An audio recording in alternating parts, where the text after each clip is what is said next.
Good morning, good morning, good morning.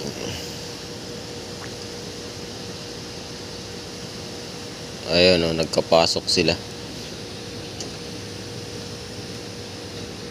Oh, tutut saan? Pana? Puyaw ah.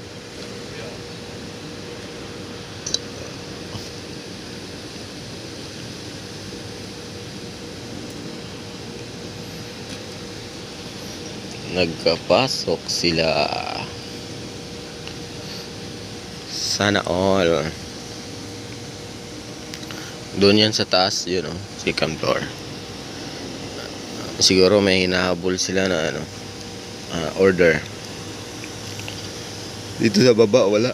Dito sa kabila, wala kaming pasok sa balo. Oh.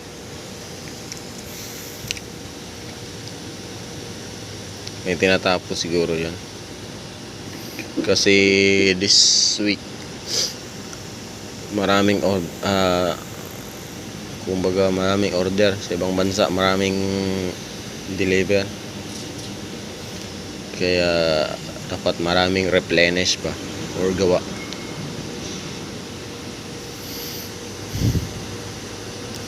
So yun yung kinaganda dyan, oh. Papapas sana all ka talaga. Hindi ko lang alam kung mahal ang bayad dyan kasi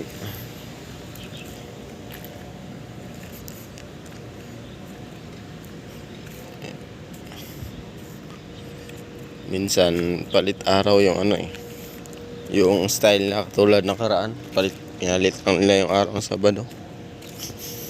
Namatay yung sili ko. May hinog na, oh. Natamaan ng spray to. Nag-spray kasi dito si yung isang Pinoy. Siya yung inutusan dito mag-spray. Hindi nga namatay, oh. Namatay yung sili.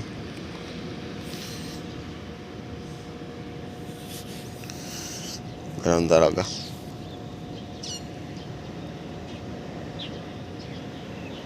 Pasok sila, oh. Pati si engineer, oh, pumasok din. Yung sipag mo yan. Pero yung opisina wala yatang pasok. Dito sa baba wala. Pahinga dito sa baba. Tanim natin. Ito, nag-harvest na tayo kagabi ulit. Bagong harvest to. Ayan, oh. Pinatulan natin kagabi. Wala tayong makain gulay. Yung alugbati natin di tumubo, ah. Ayan, oh.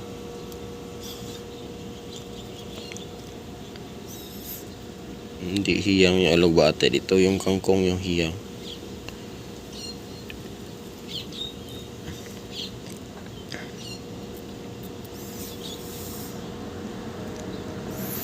Tapos yung sili ginawa ko, tig-isa ko na. Ayan, oh.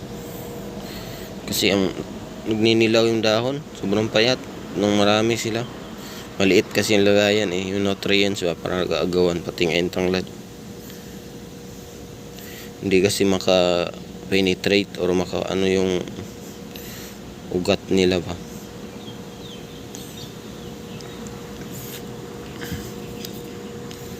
Maganda dito, bago Guhin natin yan siguro ng tanglad.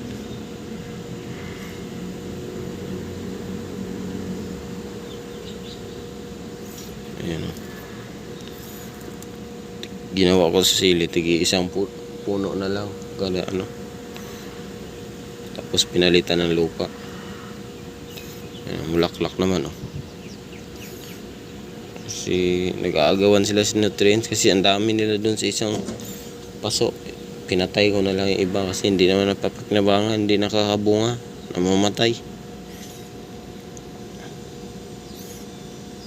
Maliit kasi ng natin.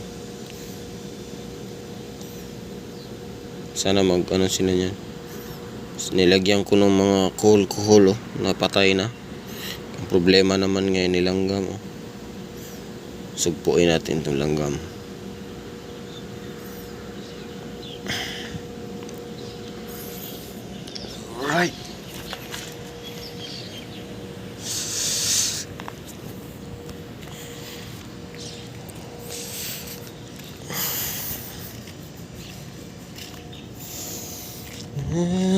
Is ko. Dito nga. Ang green ng damo. Hindi namatay to. Hindi ito maayos pagkapasada ni bro dito. Alright.